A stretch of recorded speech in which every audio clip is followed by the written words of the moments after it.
Well, hello everyone. Hey, we're trying this thing again. We're getting booted off.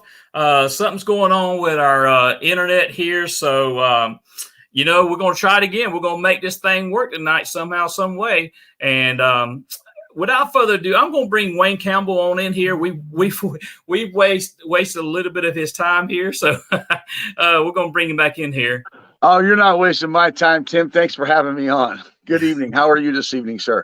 Good evening to you too. I got to get Steve back in here for a second here. So let me get old Steve back in here. I got to send him another link. Okay. So, but anyway, go ahead and tell us a little bit about yourself there, Wayne. Well, my name is Wayne Campbell. I am a truck driver. I currently haul house trusses right now, oversized loads. In my career, I've been a driver in the movie industry. I've hauled mail. I've hauled frac sand. I've hauled flatbed, reefer.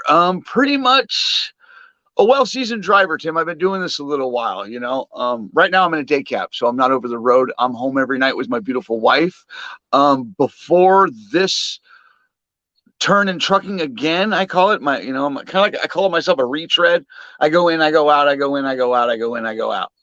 This time I came in, but before this, I was doing a podcast like this that you're doing around trucking. Right. But now I'm back in the seat, and I'm enjoying it. Well, let me tell you, that podcast that you did kind of inspired me. I already had my page going there for a while with the Truckers' Voices, but your page really inspired me. And I didn't think about doing this until a little bit after, and I just wanted to have a platform to talk about the trucking industry, the industry that we all love very much, and just talk about the positive aspects of the trucking industry. But Wayne, at what age did you start trucking? I started driving big truck. I was young. I used to go to work with my dad, and I used to jump in with his drivers. I didn't actually drove, but I'd steer and stuff like that, help shift gears. But I actually got behind the wheel of a big truck in 2000. In 2000 is when I got my CDL, and I started driving then. Okay, all right. You back with us there, Steve? Welcome back. Well, looks like he's getting a little bit. Out. Yeah, that's all right. All right, we can carry this. We got this. We're big boys. He's got some trucking. He has like some trucking rodeo or something, isn't he? Yeah, he's somewhere in Ohio at a trucking rodeo. Big time over there. So yeah. But anyway, so you started trucking. You got your CDL in 2000. How do you see the trucking industry from the time you started trucking to now? How it has changed? Technology. Okay. I'd say it's changed with technology, and it's gotten more crowded. I feel, Tim. I feel like that the trucking industry is getting more crowded, more regulations. And less for the driver. He seems to be in favor for companies opposed to the drivers that really run the industry. You know what I'm saying? And the small guy, the owner operators that, the 1, the 2, the 3 truck companies, the 4 truck companies, the 5 truck companies, I see it getting harder and harder for them. I feel like, there's some big companies out there that I don't mind, but there's some out there that are making it harder for the little guy. And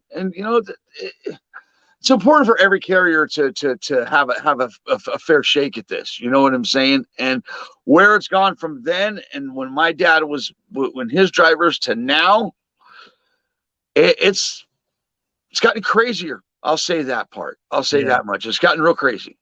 So tell us a little bit about your dad.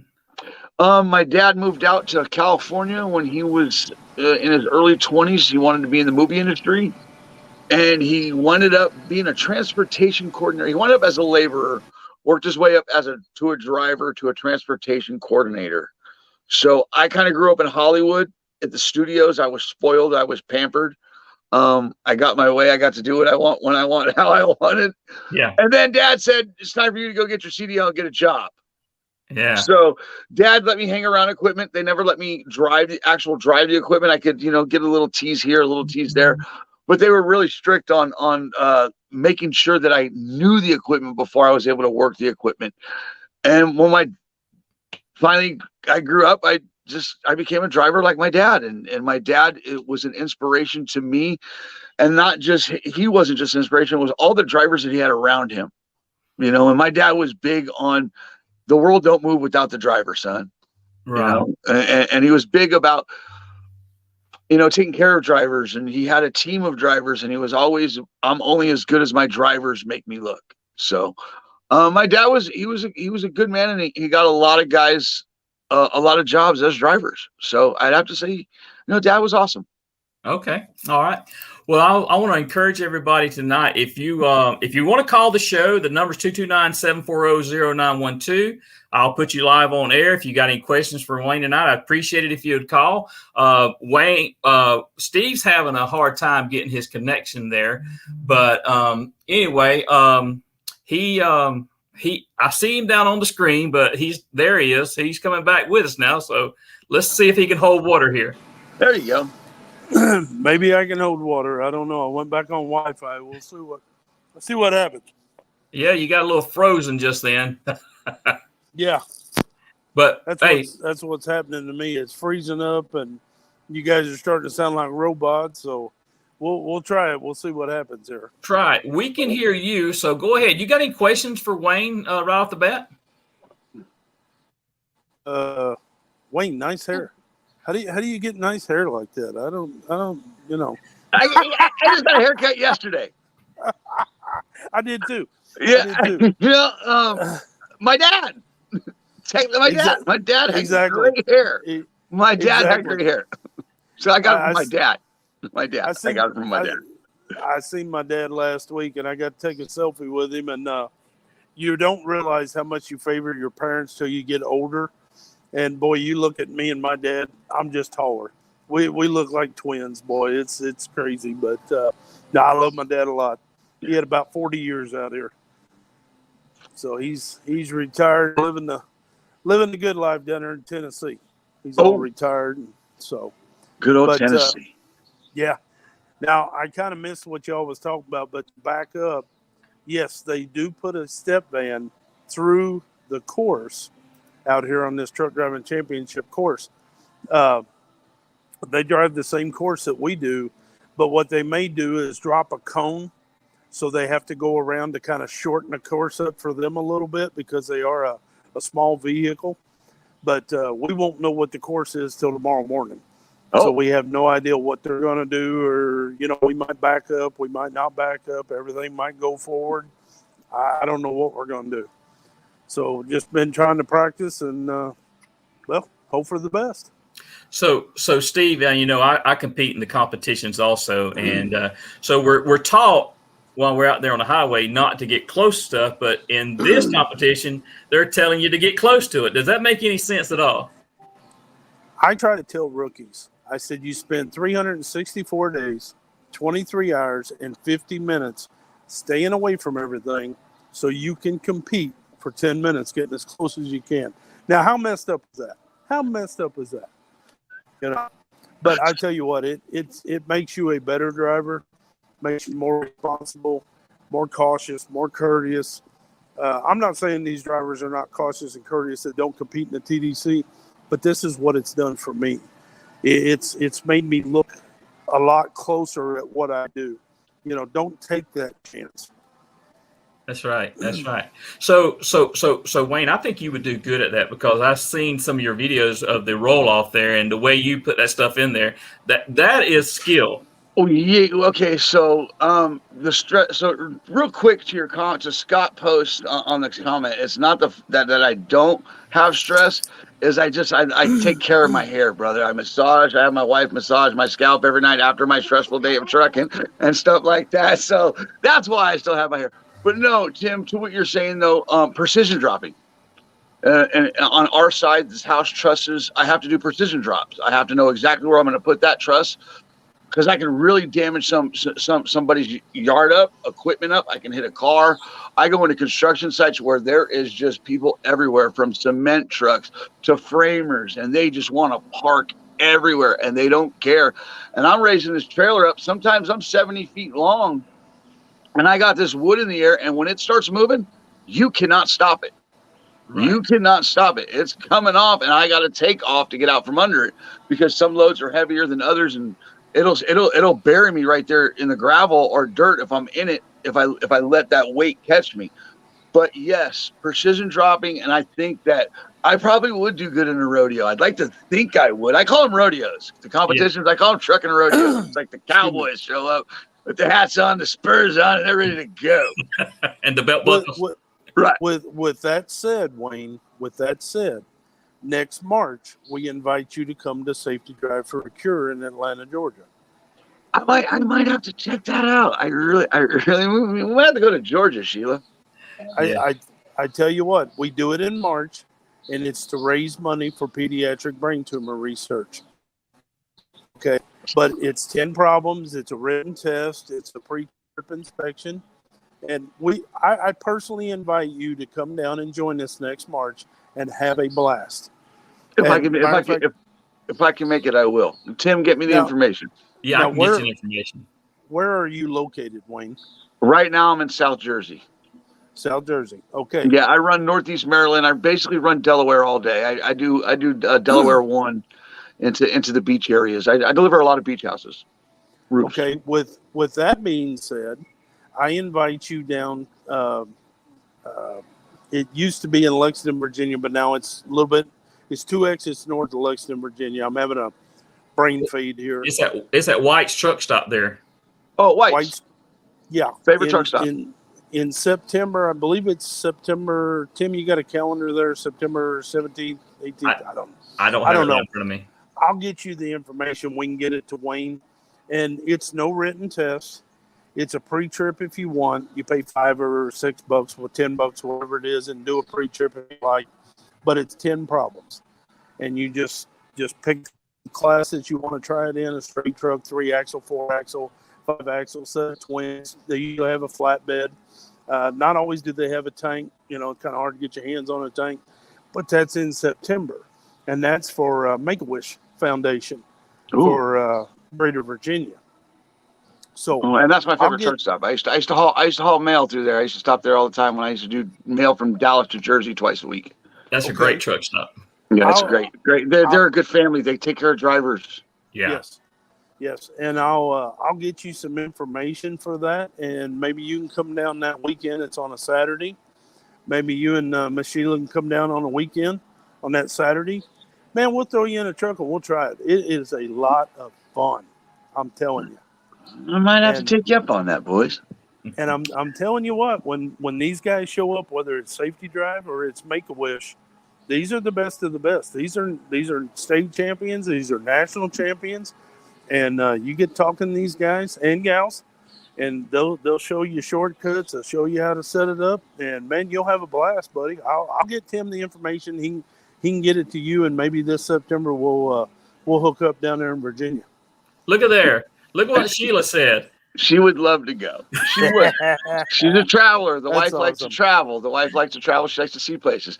The thing is we can actually probably go there because they got plenty of room for the dogs to run at White's, honey. So they got a big field out there behind the truck stop. So we could actually probably make that work. We got to think about our dogs, our babies, our fur babies. We got to take them everywhere. Scott Post, he says this comment here. Tim, could you read that? Yeah, I'll put it up. Is that somebody you know, or is this somebody coming off of the driver's side? No, he's somebody that I know. It says there, some of our proudest moments were getting into job sites, hauling windows and concrete forms. That was going to be somebody's resident, and naturally space was limited. You make it work because complaining will not change the space available. Great job, Wayne. Bro, if that person didn't just nail that, seriously, and you got to take advantage of it's just like you guys know, you guys drive, anybody that drives truck, you got to utilize and take every bit of space you need to perform your job safely. And again, it does make me proud to be a driver.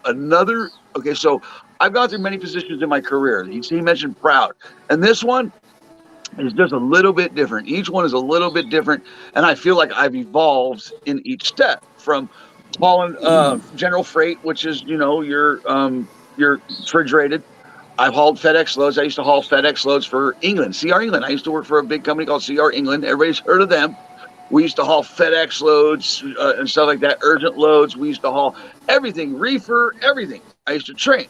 And then I went into hauling mail or frac sand. And then I went into mail. And this one is roofs, house trusses. And when you deliver these trusses and the size of them, but when you come back and you drive past that house a month later and you see that family going in, because you do see it, everyone, you see them buying the house, you see them getting their keys, the whole nine, because you're delivering the next one. The smile on their faces, and I was part of that. I put a roof on that house. I delivered that house. And it makes me proud to be part of what builds, moves, and creates America. It really is. We are so underappreciated, and it breaks my heart, because truck drivers are the lifeline of this country, of every country. It's not just this one, it's every single one. Right. You know, but what a great comment, Scott. Thank you for that. Yeah, we are absolutely the engine that keeps this country going. And, you know, without the truckers, you know, you wouldn't have food. You wouldn't have baby formula, you know. If we could get the baby formula right now, hey, truckers would get it there. We just got to get it. There's a few things, if they would just let drivers do, they would get it there. You know what I'm saying? Sometimes that chokehold on the driver is ridiculous, Tim. Right. You know what I'm saying? I understand safety and I understand regulations, but some of it just makes no sense to me. For one, like the underage driver, the 18-year-old driver. Okay, I mean, you talked about this on your show. I've talked about it on the driver's side, and people still talk about it all the time. And it'll get brought up again here soon. The 18-year-old driver is getting ready to get their license. They deserve to get their license if they respect the road, if they respect the equipment, if they do the diligence of working and doing it right, opposed to just throwing meat in the seat and sending them down the road. Right. And they got to be trained and have the proper time in the seat there, and they got to have the right trainer with them also. And Wayne, I know on the driver's side, you've talked about the run-of-the-mill truck driving schools for, and I think that's been one of your pet peeves in the past, right? It is one of my biggest pet peeves, getting your CDL in 3 days.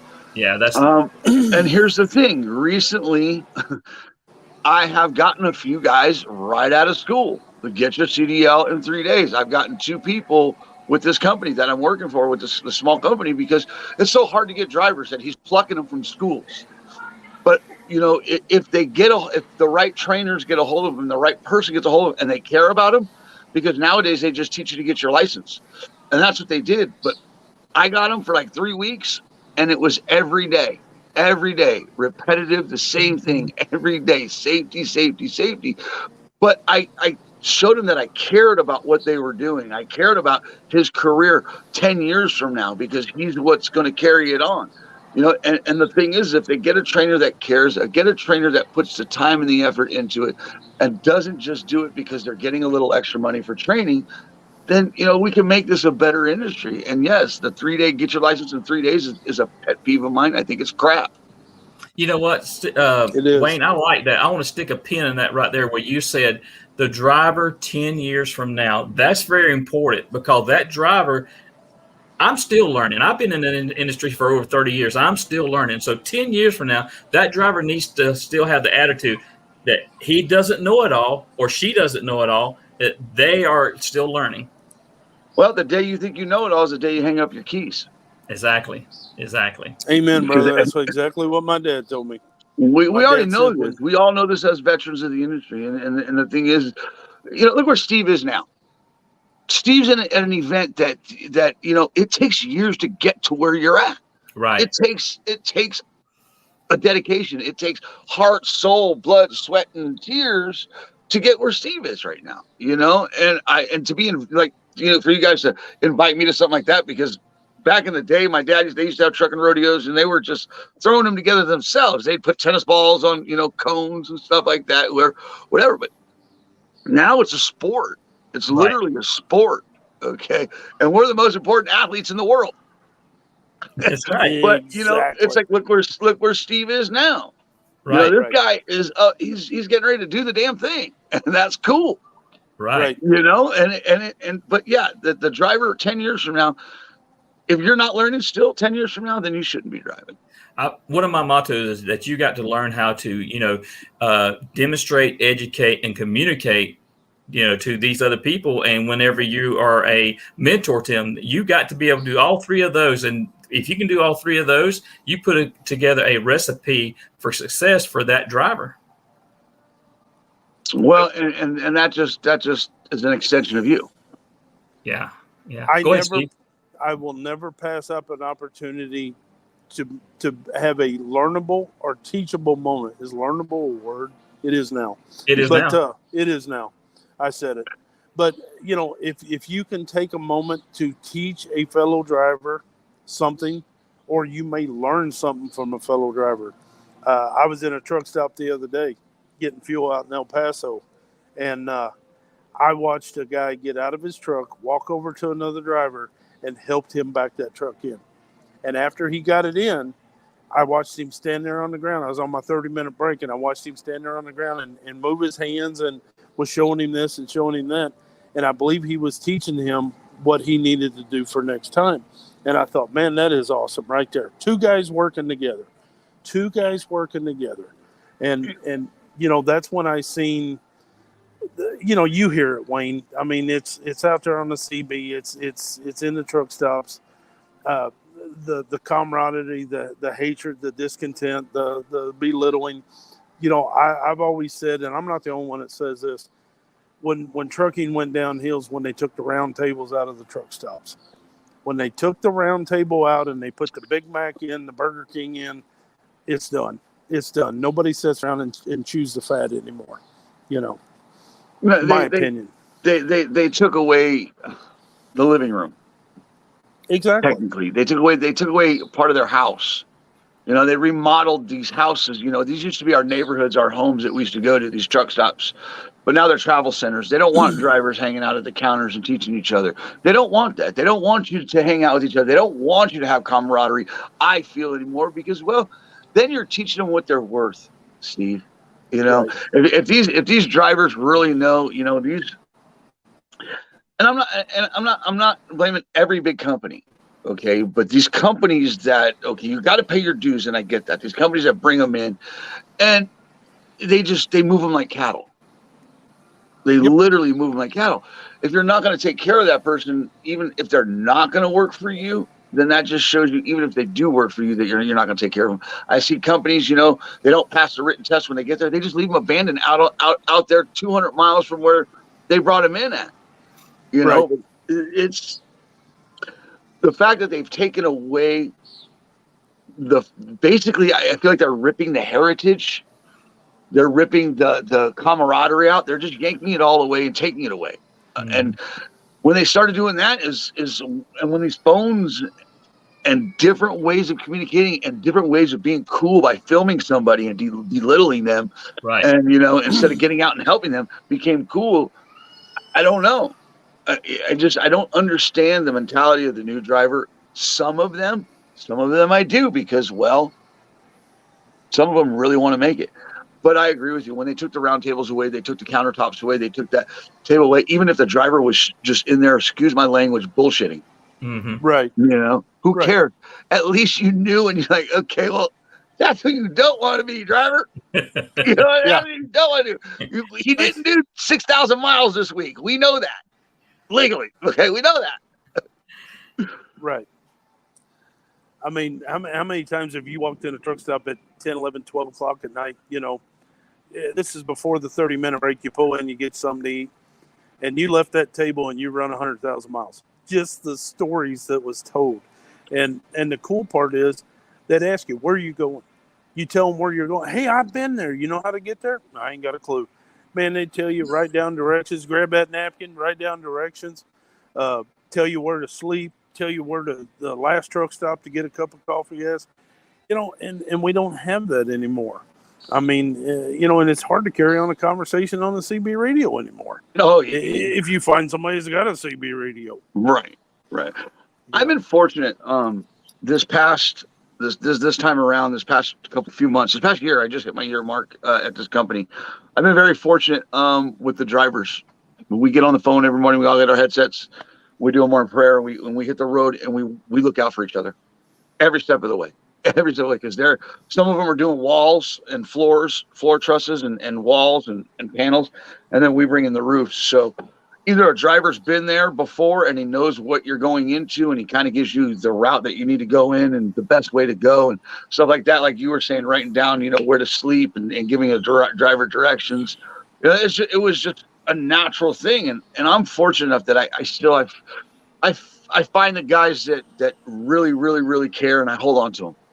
I hold on to them tight. And I'm fortunate because I make sure that I have that. And it's sad though, because that OTR driver, those drivers that are out on that road and go to those truck stops every night, it's not home anymore.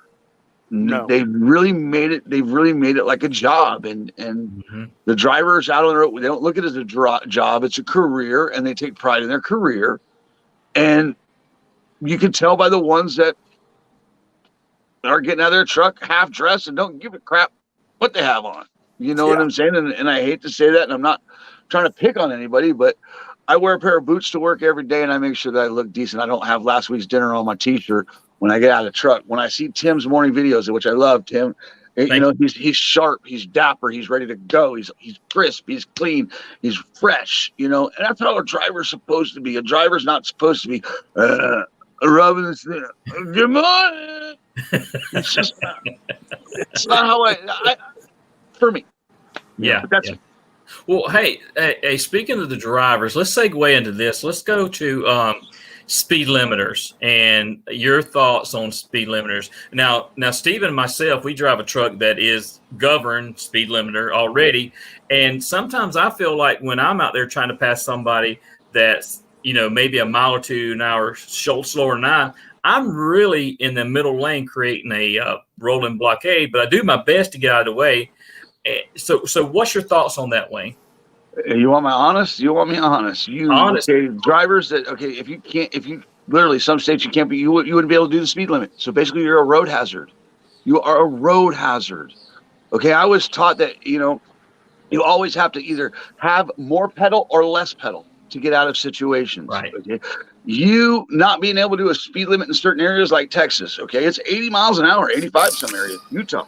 If you can't even do a quarter of the speed, if you can't do 65, 70, you're a road hazard. You shouldn't be on that highway. But when you get these trucks out here, especially the ones that are trying to pass each other with that 1 mile difference, is a problem. It is a problem. Right. You cannot neuter these trucks to where they don't, for one, run properly. Okay? A diesel motor is meant to open up and go. Right. It's meant to run. You're supposed to run that engine. You neuter it, and you're damaging your truck. On top of that, you're putting a driver in a position that just doesn't fit the situation. It doesn't. Right. It's constant change. Sometimes you need more, sometimes you need less. But when you need that more, it's important, and you have to have it. Otherwise, you're going to be a road hazard. On top of that, imagine the ripple effect that happens when you drivers that are in trucks that are limited and try to pass each other, and then you got 20 cars behind you yelling, screaming, you're starting road rage behind you. They're coming by you, flipping you off, giving you the finger. It's just a recipe for disaster, in my opinion. Right. I think that a driver, just like the 18-year-old, if they're a safe driver, they deserve it and they've earned it, then give it to them. Right. Then give it to them. Give it to them. I don't want to hear about fuel mileage and it saves lives, because that is not the case. Right. And I would love to have just a little bit more pedal so I could get around that guy. There's been many times I've been on the guy on the inside lane and the middle lane, and if I'm the guy on the inside lane, I will back out of it and let that guy go on, because those other trucks out there, they got to go, and I don't want to see them get out in the third lane and get a left lane violation. Right. Yeah. And again, you cause road rage. Right. You cause people to have a fit. Right. It's true. What about you, Steve? How you feel about that? I think they need to eliminate the split speed limits between the cars and the trucks first before we start talking about limiting all these trucks. I mean, come on. And then something we need to work on as individuals, and this is one of my pet peeves that I really, really try to promote, and that's driver courtesy. If a guy catches me and he comes up beside me and he's having trouble passing me, I back out of it. I mean, come on, man. Just hit the cancel button. Let him go. Hit the resume button. And everything will be all right. What have you lost? 30 seconds? Minute? Whatever. Put your ego to the side and let the driver go. Exactly. Just let him go. Exactly. You're gonna get there when you get there. But Steve, you nailed that though. See what you said? How many drivers? Oh, you think you're gonna take me? And then just and then just what happened? What happened? Hey, think you're gonna take me and then just put it's like they start fighting each other. Right. They start fighting each other. No, you're not passing me. No, you're not passing me. And it's like, stop it. Now, somebody just back out of it for 2 seconds. That's all it takes. Right. Now, like I used to say this as a joke, but I was kind of serious. Back when I was running coast to coast and I delivered to customers, you walk in and the guy says, "You're late." I said, "No, I ain't." He said, "Yeah, you're late." I said, "No, I ain't. You can't use it till I get here anyway, so I'm never late." Now, it could go either way. You know what I'm saying? But it's that thing. You're not going to be late. Just back out of it. Be courteous. Come on. There's nothing in that trailer more important than you. Exactly. There's nothing on that wagon or in that wagon on that trailer that's more important than you. You're right. And that goes into driverless trucks, things of that nature. Bro. What's the most safest thing on the truck? What's the safest thing on the truck? That's the professional driver. Now act like a professional. There should be a legal binding, some kind of like legal binding contract that a driver has to make when they get their license. Outside of it, if you get caught not being a professional, you get your license taken away. And that professional drivers could actually revoke them if they saw you. Okay, but I'm guilty of it too, though. Of just getting angry and not letting a driver pass me. It just irritates me. It's like, what do you think? Like even now, every once in a while, that driver will get out there in that big truck and it's like, dude, what are you doing? You don't have enough to take me. I promise you. You're just pushing your truck to the limit. You got your foot to the floor. Okay, so right now you're already dangerous because when your foot's to the floor and you have no pedal left, right? Yeah. Guess what? You've taken away an out. You've taken away an out. And in trucking, your number one rule is to always have an out. Yep. Always. So me, I'll put my foot in that, and I'm not limited. I can do 100. No problem. Not that I do it, but I can. But you see drivers out here, and it's my fault for even feeding into that. But again, people got to take accountability and responsibility and be willing to give that driver what they need. Even if you do have it and they think that they have it, whatever. But like you said, Steve, just back out of it sometimes. Give that courtesy and just be that professional, man. It'd be so much better out here and so much more fun. It's why I don't go over the road. It's why I have an opportunity to go over the road, have an opportunity to drive a show truck. I could do all that, polish up and do it. But I won't because I like my little bubble. I like the area I run. I know exactly where that cop's going to be. I know the squirrel's name. I know what time he's coming out to get his nut. And I know when that cop's going to take a picture of me. I know it. I know when that picture taker's there and he's waiting to pull me over. That's why I'm not an idiot. He got me once. You'll never get me again. Now I wave at him in the morning. You know what I'm saying? But it becomes better, when people treat each other better and give common courtesy and actually respect that rig and that driver in that rig, it becomes funner. It really does. It becomes a lot more enjoyable.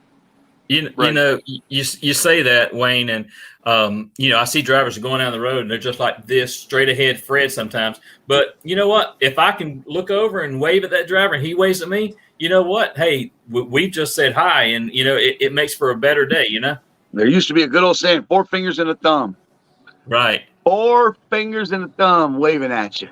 Right. Waving at you, driver. Yeah, I mean, it's sad. It's sad, Tim. But Steve touched on it. Technology's here. Driverless trucks.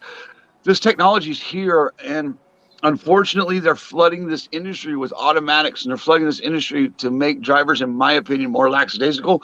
And they don't have to pay attention. They're going to get rid of mirrors soon. They're going to put cameras, and they're going to have alarms that go off. I got a buddy right now that I run with every day, and I cannot stand when we're on the phone together because all I hear is beep, beep, beep, beep, beep, beep, beep, beep, beep, and it's his truck beeping at him because people are cutting him off. And every time a car gets in front of him, beep, beep, beep, beep, beep, beep, it beeps at him. I'm gonna point over here at Steve because we got those alarms in our trucks too. And I'm pointing at myself too. That's not fair to you. Yeah, it can be a distraction. Here's my thing with that. That's telling me that they're telling me that they don't trust you. Yeah. Okay, and most likely they're doing it for an insurance break. Right. Yeah. It all comes down to that. Yeah. Just hire the right drivers. Yeah. But then again, look at the driver pool. Yeah. Hey, I got a buddy of mine. He says this all the time. This is his saying. He said, "Look at what you hire." Get what you pay for. Yeah, exactly. You know what I'm saying? But here's the thing. I believe that, but I don't believe that because I work with guys that are just getting their first year within trucking, and he makes just as much as me. But you know what? He deserves it. Right. He deserves it. The problem is the trucking industry, the way it's structured and the pay the way it's structured, is as these veterans, for us, these seasoned drivers, they don't appreciate us and they don't pay us what we're worth. Right. So the pay issue with everything the way it is, unfortunately, it's not fair to us veterans. It's not fair to the new guy because it gives it to me. It's messed up because it gives them nothing to work for, and it gives us a slap in the face. Like, whoa, you're telling me that I'm only worth this, and you're paying that guy this, and you're paying me this. That doesn't make sense, dude. My license says since 2000, his says 2022. Right. That's that issued. So. Yep. There's a disconnect with the pay. There's a disconnect with the value of valuing the driver. And experience and skill goes a long ways. It really does. Those new drivers have not developed that skill yet. Experience. So it's sad. It's sad to see where we're at because we could be so much further than where we are. But we are further in areas that I don't feel is where we should be further. I feel like we're putting Band-Aids on open wounds in some areas, like with the speed limiters, with the age restriction and the way that's done. But if you do look at the age restriction and you do that and you do push that, what about that driver that was forced to wait till they were 21? What does that do to them? Is that saying that what it says is times have changed, driver. That we need these drivers. We need the heartbeat of America to step up, and we need them to be good. And we need to start training them earlier, just like training them to go to war. Exactly. Yeah, if you got 18, 19-year-olds, and Steve's got military kids himself, and you're putting them in charge of, who knows what the weight is on some of those ships that they're steering out there. They can do this with the right training. Right. They can, but it's sad. Again, I don't think that you guys, and you might feel you are, but I don't feel that any of us are valued at the level that we should be valued. Right. Because if you did value drivers just that much more, maybe they give you that much more, and the driver that doesn't go the extra mile would go the extra mile, and not because they missed their exit. Yeah, exactly. Right. Exactly. Well. We're approaching the 9:00 hour. I know we had some technical difficulties tonight, but I had a lot more stuff in store, but it just didn't pan out the way we did. And speaking of technical issues, hey, I'll go ahead and say this right there with the autonomous trucks. Hey, just like I had technical issues tonight, that can happen also with an autonomous truck easily. There are look.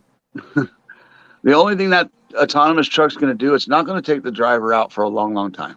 Okay, we're far away from removing the driver, but what it's going to do and what they want to do, and it's just like we've been talking about, it's going to devalue the driver even more. Right. Because if they say a computer could do it, then they're not worth as much as they think we are. Right. That's my biggest issue with that autonomous truck is the fact that it devalues the driver, and it tells drivers that you're not worth much, and Right. it's not going to work. Period. Right. Period. You're absolutely. But then again, they're paying a team of people to figure it out. Yeah. All right. Well, we're going to go ahead and close the show out. Wayne, we definitely have enjoyed talking with you tonight. And I always go out of here right before we go out. I'm going to go out with Speedo's rant of the day. Okay? Okay. Thank you, AK.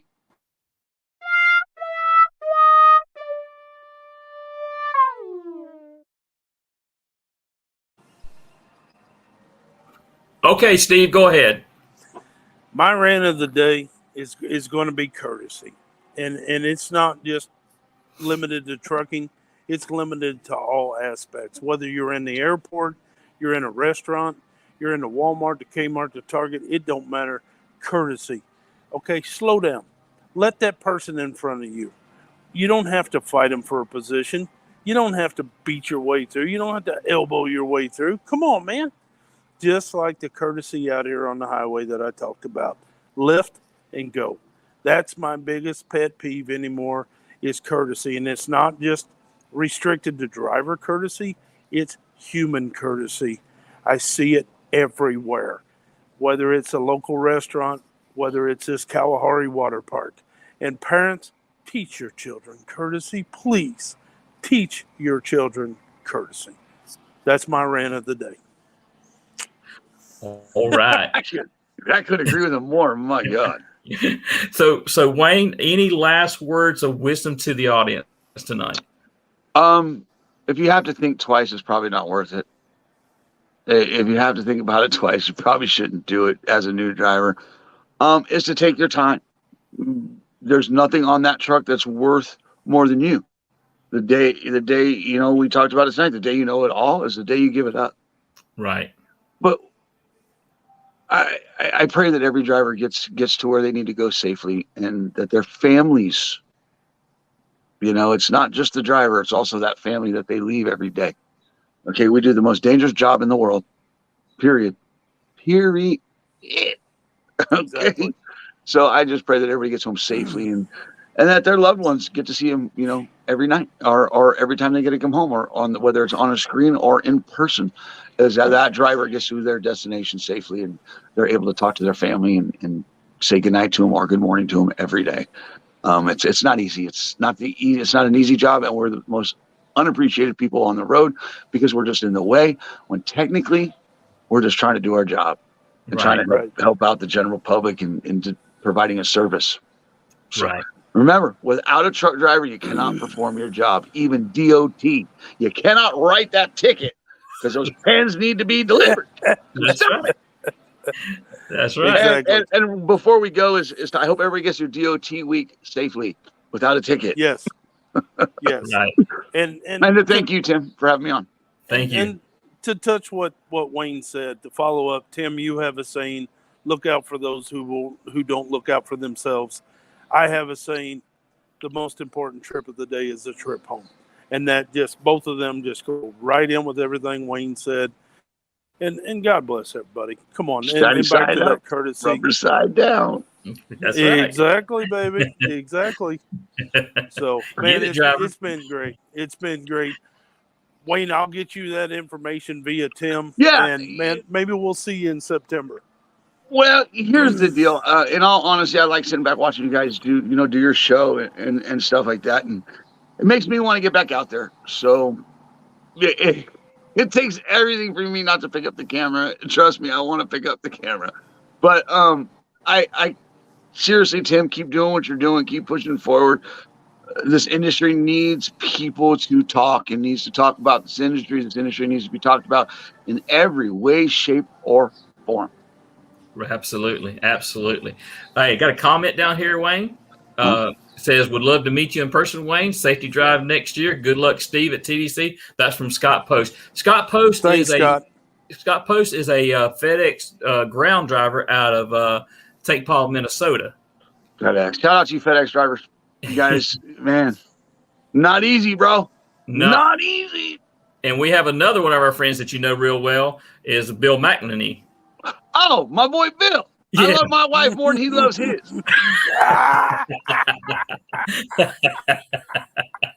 There you go. And Wayne just put that on the him. record. Wayne just put that on the record. No, that guy, he's always got my back. He's got my back. I just had to say that because I know he's got a little thing with his wife, and I love it because you guys know, y'all know my wife. Yep. She puts up with me. For anybody to put up with me more than 45 minutes is truly a saint. Yeah.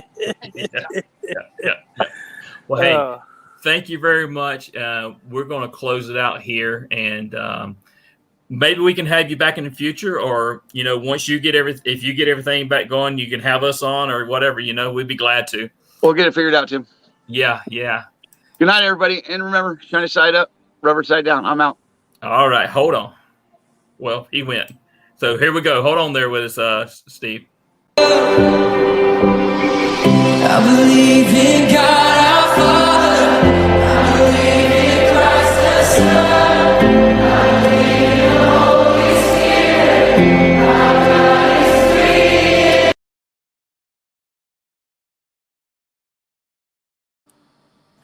All right, everybody. Thank y'all so much for joining us tonight. It was a pleasure having Wayne Campbell on here. I don't know who our guest next week will be, but we'll get them lined up and we will let you know. I appreciate everybody that tuned in tonight. We've had a good amount viewing tonight, and I'm extremely proud. Hey, y'all stay safe. Y'all be careful. And remember, look out for those who aren't looking out for themselves. Y'all have a great night. Steve, you got anything to say? God bless y'all. Stay safe out there. Remember, courtesy.